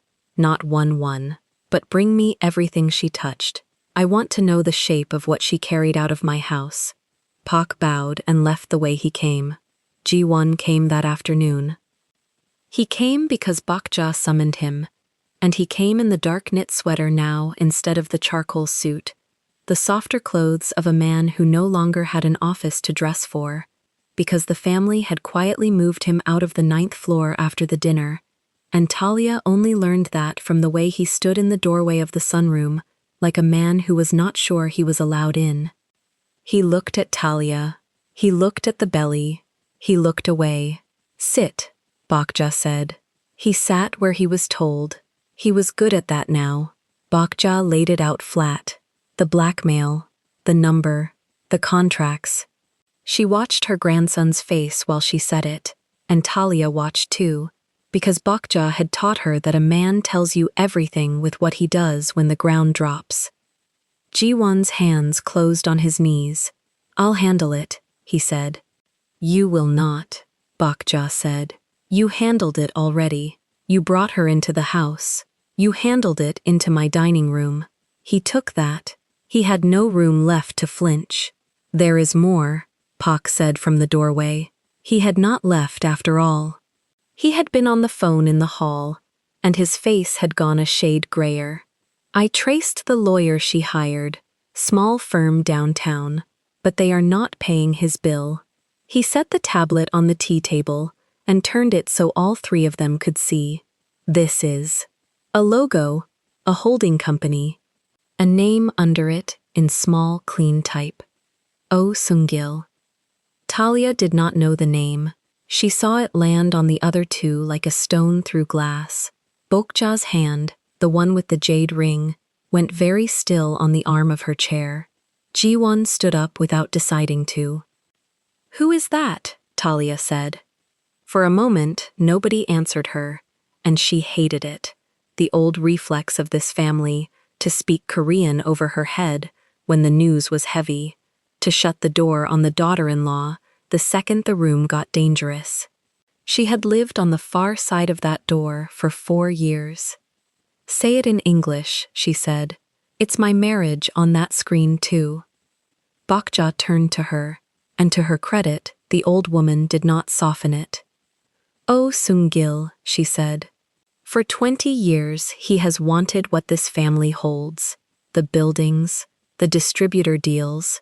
He could never take them in the open, because his name is dirty, and ours, until now, was clean." She looked at the tablet, "So he did not come through the front. He found a woman inside my grandson's own bed, and he paid her to carry the house out 1 page at a time." The room rearranged itself around Talia while she sat in it. She had spent 9 days, 2 months, thinking of Chae-yu-ri as a woman her husband wanted, a body in a red dress, a message at 6:12 in the morning. She had built her grief on that shape, private and small and shameful, the ordinary shape of a man who could not keep his hands to himself. This was not that. Yuri had not been a lover who wandered into the family. She had been sent. She had picked Jiwon the way you pick a lock. The whole affair, the 4 months, the where the red one, the she's asleep come, all of it had been a job with a paycheck, signed by a man who wanted the buildings, and Jiwon had let her in. Talia felt the floor of her stomach drop, and she put her hand flat on the belly, not for the baby, for herself, to feel something solid. The baby moved under her palm anyway, slow, turning over, and the timing of it almost broke her, but she had promised herself in a dark apartment 2 months ago that she would not cry where these people could watch, and she held the promise. Jiwon was staring at the name on the screen like it had teeth. "I didn't know," he said. His voice cracked in the middle, the first crack anyone had heard out of the quiet one. "Talia, I swear to you I did not know she was—" "Stop," Talia said it soft. That was worse than a shout, and everyone in the room felt it. "Stop right there." He stopped. She stood up. It took her a moment now, at 8 months, to get her weight up out of a chair, and she let it take the moment, and she stood in the middle of that gold room, with her hand on her daughter, and she looked at her husband, and she said the thing she had come, over 2 long months, to be sure of. "You want this to be the answer," she said. "I can see it on your face. You want it to be that she was a spy, that she was a weapon somebody aimed at you, that you were a victim too. You want me to hear this name and take it off you." She shook her head. Once. It doesn't come off you. Talia. You didn't know she was working for that man. Fine, I believe you. She heard her own voice stay flat and was proud of it in some cold back room of herself. You didn't know she was a spy, but you knew she wasn't your wife. You knew that every single time. Nobody paid you. Nobody blackmailed you into the red dress and the balcony, and the phone turned face down 3 inches from the lamp. You did that for free. The room did not breathe. A man walked a spy into this family, she said, because the spy told him he was special, and he liked it. That's not a victim. That's a door that opened itself. Ji-won sat back down, not because anyone told him to this time, because his legs quit. Bokja watched her daughter-in-law say it and did not add a word. Later, Talia would understand that the silence was the highest thing the old woman had to give. In that house, being allowed to finish was the throne. Pak cleared his throat, because someone had to move the world forward. The demand has a clock on it, he said. 7 days. After that, she says the packet goes out. Let me see all of it, Talia said. They looked at her. I read contracts, she said. It's the one thing in this room I'm actually good at. She stole paper. Paper is where I live. Let me see what she took before you decide it's a bomb. Half of what people call a bomb is a bluff with good margins. Bokja's mouth did something that on another face would have been a smile. Give her the packet, she told Pak. So that was how, at 8 months pregnant, Talia Redford spent the next 3 days at the long table in the mansion's study, with the curtains open and the tea going cold, reading the stolen life of the family that had almost swallowed her name, and finding, page by page, exactly what she was good at finding. She found that Yuri was clever but not careful. She found that half the explosive contracts were already public, filed with the county, worth nothing to a reporter. She found that the private ledger the woman had copied was 2 years old and had been superseded, and that anyone who took it to the tax authority would only prove the family had since corrected it. She found, under all the theater, the 3 pages that actually mattered, the 3 that could genuinely hurt, and she flagged them with a strip of paper and wrote in the margin in her small consultant's hand exactly why. She worked the way she always had, naming the traps out loud in the empty room. She did not cry over any of it. She had done her crying at a window 2 months ago, and it had lasted 1 hour, and she had not gone back for a second. The work told her something the tears never would have. It told her the size of the woman she had been beaten by.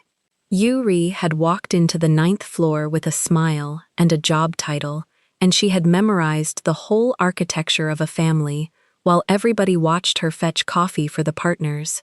She had known which distributor deals were fragile. She had known the Olympic building was the soft tooth. She had known enough to pick the 3 pages that mattered out of 1,000 that did not. That was not luck. That was a professional who had studied the family the way Talia studied a contract, line by line, looking for the clause that ends you. Talia sat with that for a while, one hand on the belly, the flagged pages spread in front of her like a hand of cards. She had spent 2 months thinking of Yuri as the other woman. She saw her now as the better reader, and there was something clarifying in that, something that took the last of the shame off the wound, because you cannot be ashamed of losing a marriage to a spy the same way you are ashamed of losing it to a prettier face. One is a heartbreak, the other is a theft. She had been robbed, and a robbed woman does not have to feel small. A robbed woman gets to feel angry, and then she gets to count what is left. She counted. The name was left. The daughter was left. The account she had moved 2 months ago was left, and it was hers, and it was clean, and no page in this stolen packet touched it, because she had never let her own life live inside these walls. She had kept her name, and the name had kept her out of the fire. The old woman had been right at the wedding. A woman who dissolves is a woman who drowns, and Talia had never once dissolved, and here at the bottom of everything was the proof, sitting untouched while the whole house burned around it. On the second night, Jiwon came to the study door. He did not come in. He stood in the frame the way he had stood in the sunroom, a man asking permission he no longer got. "You don't have to do this," he said. "It's not your family." She did not look up from the page. "It's my daughter's family," she said. "Everything you people burn, she inherits the ash." She turned a page. "I'm not doing it for you." He stood there a while. She let him. She had learned from the old woman that you do not fill a silence a man needs to sit inside. "I know," he said finally, and left. On the third day, she brought the marked packet to Bokja in the sunroom and laid it on the tea table and walked the old woman through it, page by page, trap by trap, what was bluff and what was blade. Bokja listened without interrupting, her small hands folded over the jade ring, and when Talia finished, she was quiet for a long moment. "You could have kept this to yourself," Bokja said. "You could have let it burn. You are leaving this house. Why hand me the water?" Talia thought about the answer. She had been a woman who lived in this family without ever quite being of it, on the far side of the door, where they spoke Korean over the bad news. She could have shut that door herself now, from the outside, and let them drown in their own study. "Because my mother told me to remember which family is mine," she said, "and I finally know the answer." She put her hand on the belly. "She's mine, and you're hers." That's the whole list. Bokja reached out and put the jade-ringed hand over Talia's on the swell of the child, and for once, the old woman's face was not a fortress, and neither of them said anything, because the thing being said did not need words and would have been cheapened by them. That was the good moment. It did not last, because the world outside the sunroom did not care about good moments. The story got out anyway, not the real story, the ugly small one. Yuri, or the man behind her, made sure of that. By the end of the week, there was a paragraph in a business gossip column about trouble in a prominent Koreatown family, about a young wife, about a mistress at a family dinner, about the heir's marriage cracking in public. It did not name Oh Sung-gil. It named Talia. It got her wrong, the way those things always do, painting her as the foreign wife who could not hold the Korean husband, and it ran with a stock photo of the building where she used to live, the 41st floor, the apartment in the family's name. She read it once on her phone in the parking lot outside the OB's office, 8 months round, alone, having driven herself to the appointment because there was no one whose job it was to drive her anymore. She read it once, and she turned the phone face down on the passenger seat, 3 inches from nothing. The old family habit turned into her own now, and she sat and breathed until the baby settled. She was more alone than she had been in 4 years. The marriage was public wreckage. The husband was a hollowed man in a knit sweater who had no office and no defense. The mistress was revealed as a weapon with a paymaster, which somehow made it worse and not better, because it meant her private grief had been a corporate transaction the whole time, that even her humiliation had been somebody's line item. And she was not going back. She had known that in the apartment 2 months ago, and she knew it harder now, in the parking lot, with the column glowing face down beside her. Knowing it did not make the aloneness smaller, it just made it hers. She picked up the phone. She did not call Jiwon. She did not call Bokja. She called her mother in Atlanta, and when the line picked up, she said, in a voice that finally shook, just a little, just at the edges, "Mama, I need you to come out for the birth." There was a pause on the line, the long pause of a woman 3,000 miles away, hearing everything her daughter was not saying. "I already bought the ticket," her mother said. "Bought it the day you didn't answer me. I've just been waiting for you to ask." Talia put her hand over her mouth and held it there and did not let the sound out. And her mother stayed on the line and did not fill the silence either, because she was the one who had taught Talia how to do that. Count the exits, hold the room, name your family, and be sure of the list. 8 months, her mother said gently. You holding? I'm holding, Talia said. She started the car. Behind her, up the hill, in a house full of stolen paper and a name that wanted to eat them, the old woman was already deciding what came next, and it would not be a payment, and it would not be blood, and it would not be anything Soon-gil could see coming. But that was up the hill, and Talia was down in the flats, driving herself home through the ordinary traffic of a Thursday. One woman and the daughter she was carrying, both of their names still their own.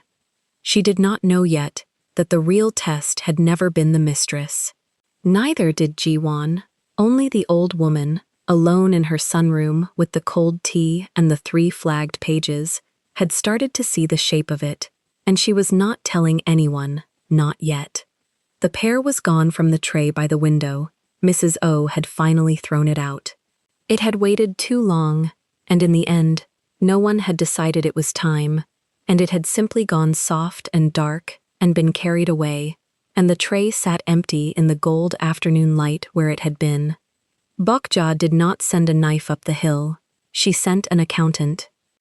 3 days after the empty tray sat gold in the sunroom, a gray man in a gray coat climbed out of a plain sedan and carried a leather satchel through the front door of the mansion.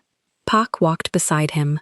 Talia was there again, 8 months now, moving slower, a hand always near the small of her back. Bokja had asked her to come. She came. The gray man had a name Talia forgot the second she heard it. What she remembered was what he opened on the dining table where 9 days ago Yuri had been thrown out. Not 1 folder, 11. Forensic audit. That was the phrase he used. He said it flat, the way she said things when she read a lease. 20 years, Bokja said.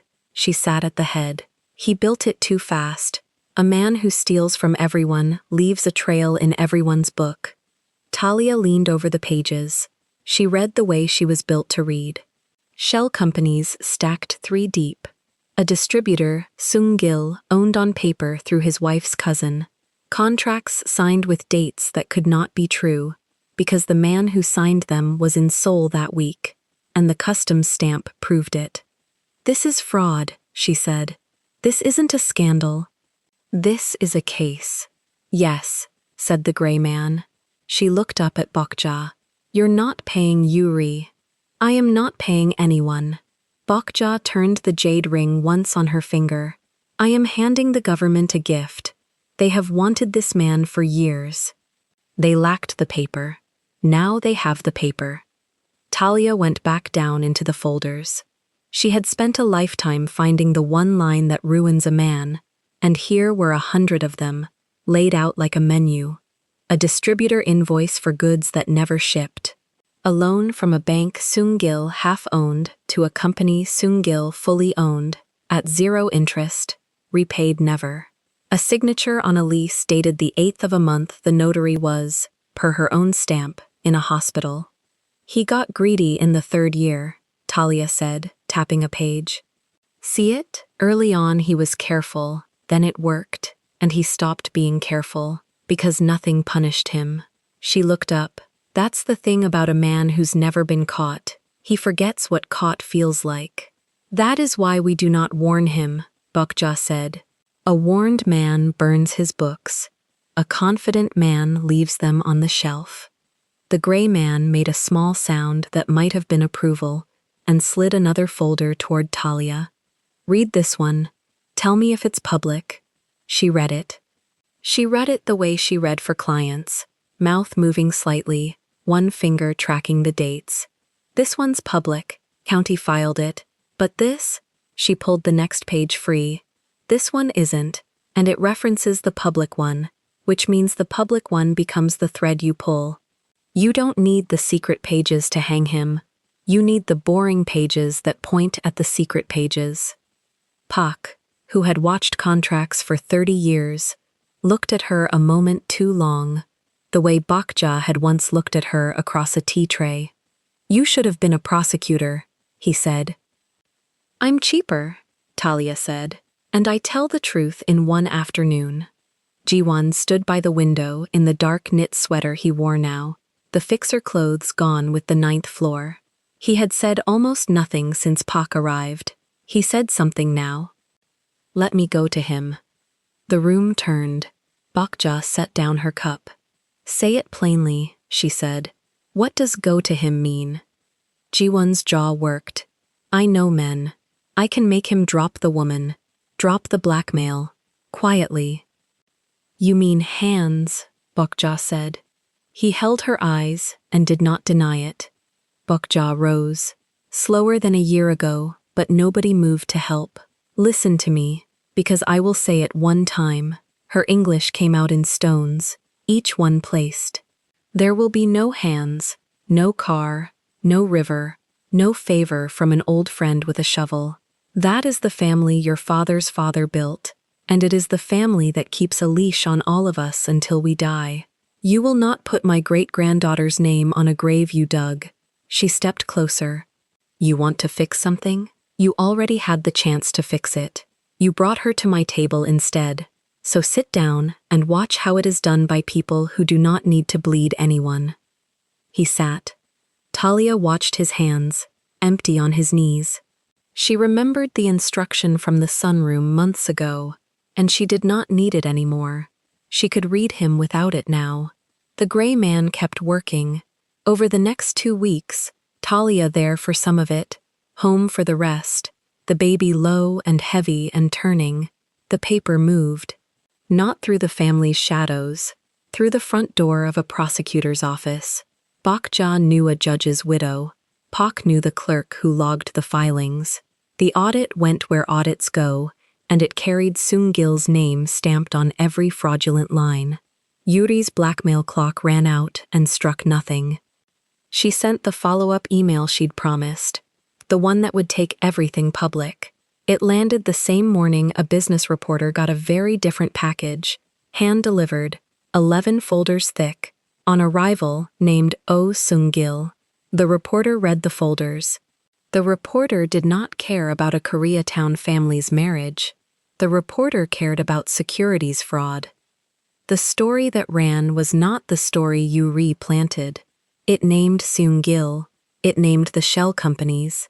It ran a photo of his marina and a photo of his handcuffs, because by then, there were handcuffs.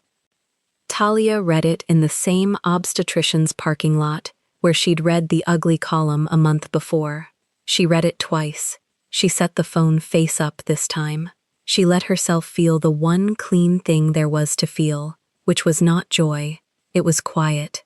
Seung-gil went down by paper. Exactly as Bakja said, no hands. There was a photograph in the second story, days later, that Talia kept coming back to. Seung-gil on the courthouse steps, the pinstripe suit still pressed, the gold ring still on the hand, the tight permanent smile finally, completely gone. He had wanted the Han holdings for 20 years. He had never once been able to take them in daylight, because his name was dirty and theirs was clean. So he had gone in through a bed, through a marriage, through the one soft place in an old fortress. And the old woman at the top of the fortress had not sent a single man to touch him. She had simply let his own paper testify against him in a room with a flag in the corner. He thought the weak point was the marriage, Bakja said, when Talia showed her the photo. The old woman barely glanced at it. The weak point was always his own greed. My grandson's failure only opened the door. It did not build the house that fell on him. She set the phone down. Remember that. The two are not the same crime. One I could destroy with an audit. The other, she looked toward the window where the tray sat empty. The other cost me a granddaughter, and no court gives that back. And Yuri, the corporate spy whose whole value was being inside, was worth nothing to a man in a cell. His lawyers stopped taking her calls.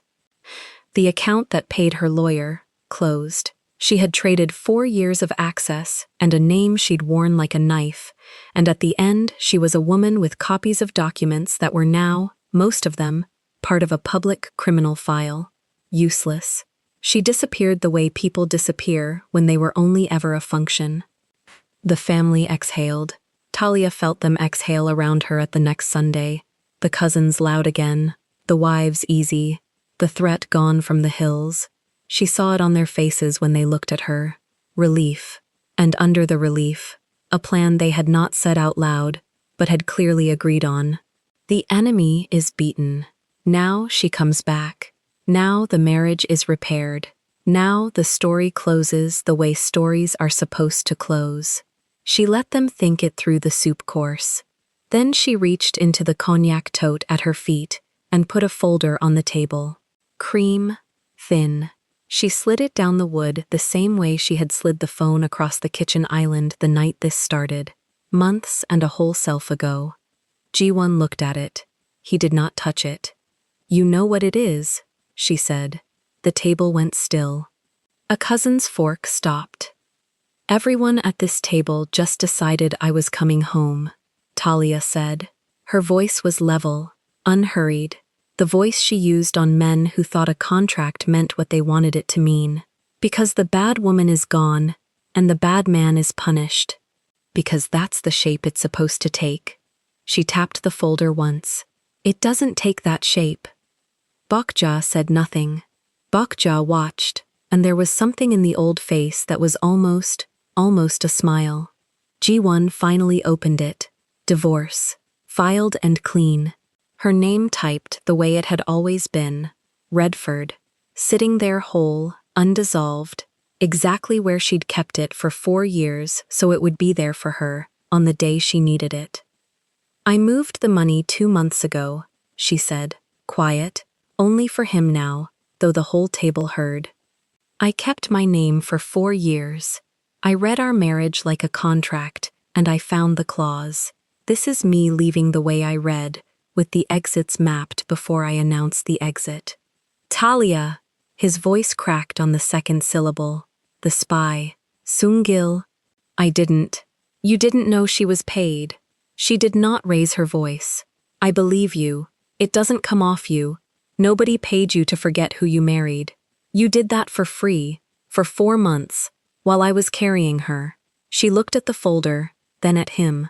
"An enemy got in through you because you left the door open. That's not the part I'm divorcing.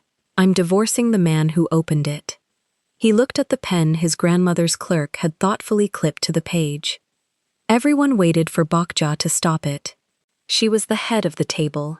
She had chosen Talia over her own blood in this room once already. Surely she would want the family whole, the great-grandchild inside a marriage, the name intact. Bokja picked up her cup. She drank. She set it down. "Sign it," she said. Ji-won's head came up. "You heard me." Bokja folded her hands, the jade catching the light. "You wanted to be a man of consequence. Here is a consequence. Take it like one." Her voice dropped, and it was not cruel, which made it worse. "I raised you quiet because your father was a coward who signs whatever is put in front of him. Do not be your father in the one moment it matters. Sign the paper the woman earned." He signed. The pen scratched twice, and it was the loudest sound in the house. He slid the folder back. Talia closed it, unhurried, and put it in the tote at her feet, and picked up her spoon, and ate. The family watched a marriage end over soup, and did not know where to put their eyes. That was the last Sunday she came as a wife. Ji-won caught her at the door as the family filed out, stunned, into the drive. "You planned this," he said, not an accusation, a man finally seeing the whole board. "I planned it the night you left the keys in the dish," she said. "You just thought the story was about the woman in red. It was never about her." She shifted the tote on her shoulder. "It was about whether I would dissolve. I didn't." He looked at her, and there was no fight left in him, and no charm, and no fixer. I know that now, he said. I know you do, she said. That's the sad part. The baby came 11 days later, at 4 in the morning, in a hospital across town from every building with the Han name on the lease. Her mother was there, had flown up 2 weeks early, sat in the room the whole labor, held the ice chips, said the old, low, steady things that mothers from Atlanta say. You're holding baby, you're holding fine. And Jiwon was there. She had left one door open all those months ago, and it was the only one. It's her daughter, not yours. You can be at the birth. She held that door herself, and she opened it herself when the time came. She called him. He came. He stood at the wall where the fathers stand, hands empty, and he watched his daughter come into the world, and he did not touch anything he had not been invited to touch. Hannah Redford Hahn, in that order, brown-skinned and dark-curled, with her mother's long eyes already trying to open. When they laid her on Talia's chest, Talia said the name out loud, the whole name, and her mother wept, and Jiwon stood at the wall and cried the way a quiet man cries, which is silently, with his whole face. He did not ask to hold her that night. He understood, finally, that asking was the only right he had, and even that only when it was offered. It was a thing he had learned too late, and Talia watched him learn it, and felt no triumph in it, just the quiet again. Her mother stayed 2 weeks after. She cooked, and she held the baby, and she said little about Jiwon. And one evening, folding tiny clothes on the couch, she said the only thing she needed to. You remembered which family was yours. She smoothed a cream cardigan flat, the one you made, not the one you married. Talia said nothing, because there was nothing to add, and her mother had flown up on a ticket she'd bought the day Talia didn't answer the phone, and some debts you pay in staying quiet together on a couch. Bokja sent a gold bracelet, thin, for the baby's wrist. She did not come to the hospital. She waited. Months folded in. Talia healed. The apartment on the 41st floor she left, it was Han name, all of it, and she did not want to raise Hannah inside walls with someone else's name in the paint. She took a place that was hers, small, in the flats, the lease in Redford, and only Redford. Her clients came back. The restaurant man on Olympic sent pairs when they were good. She read contracts. She named the traps. She was, again, the only thing she had ever needed to be, which was herself. And Jiwon learned to be a father the slow way, the earned way. Saturdays, never a key, always a knock. He was gentle with the baby in a manner that surprised everyone who had known the fixer, and it surprised Talia least of all, because she had seen the man put his hand on her belly a year ago and feel the kick and go quiet. The tenderness had always been in him. It had just never once been enough. On Hannah's first birthday, Talia drove back up the hill, not as a wife. The gate opened on its own the way it always had. She parked under the jacaranda. She carried the baby in on the stone path, never across the grass, in a warm terracotta dress, with her hair down in long waves, and Hannah in cream and pale pink, with a small gold bracelet on her wrist. Bokja was waiting in the dining room, older by a year, straighter than she had any right to be. She looked at the baby a long time. Then she looked at the seat. She had them move it, not near the head, at the head. Sit, Bokja said, and pointed the carved cane at her own chair, the one at the top of the table she had commanded for 50 years. Here. The cousins went silent. The wives went silent. Halmione, you are the mother of the first one, Bokja said. Hannah means one. You sit where the family begins. She lowered herself, for the first time anyone could remember, into the chair to the right. The second chair. I have sat there long enough. My eyes are tired. Yours are not. Talia sat at the head of the table with her daughter in her lap, not because she married into the seat, Because a woman chose the truth in a sunroom a year ago, and choice, the old woman had said, is what makes someone yours. The wives watched her sit and did not know what to do with their faces. A year ago, they had watched a divorced woman refuse to leave this family. Now they watched her placed above all of them by the matriarch's own hand, a Redford at the head of the Han table, holding a baby whose name put the mother's name in the middle, where nothing could dissolve it. One of them, the youngest, leaned to another and whispered something, and Bakja, without turning her head, said, "Speak up or eat," and the whispering stopped. Hana banged her spoon on the table and laughed at the noise she made. The oldest cousin laughed back at her, helpless the way grown people go helpless at a baby. And just like that, the table softened into an ordinary birthday, cake coming out, a small candle, everyone's hands reaching. Jiwon was there too, down the table, welcome now in the plain way, a father of the child is welcome. Near the end of the meal, he came and crouched beside her chair, at a careful distance, and looked at his daughter turning a spoon over in her fists. "Can I ask you something?" he said. She nodded. He watched Hana, not her. "Are you happy?" It was a fair question, and an unfair one, and he knew both. A year ago, she would have had 6 answers. Now she looked down at her daughter, the long eyes, the dark curls, the small gold bracelet, the whole name in the right order, and she found she only had one, and it was true. "I'm at peace," she said. He nodded slowly. He did not reach for the baby. He waited, and when Talia shifted Hana toward him, an offer freely made, he held his daughter for a while at the head of a table that was no longer his, and he understood the exact size of what he had traded for 4 months and a room full of witnesses. He had learned, at last, to be a father. He had learned it after he lost the wife.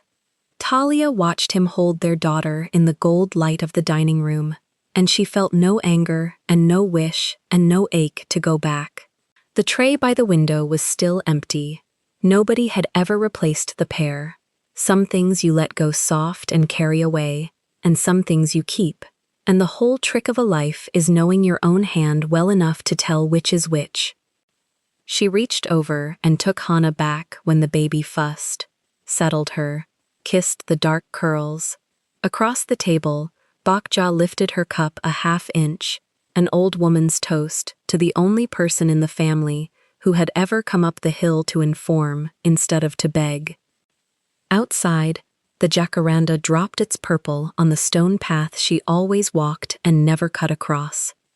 Talia held her daughter at the head of the table, in the light, and she was, for the first time in the whole long year, exactly where she meant to be. If this story moved you, stop for a moment and reflect.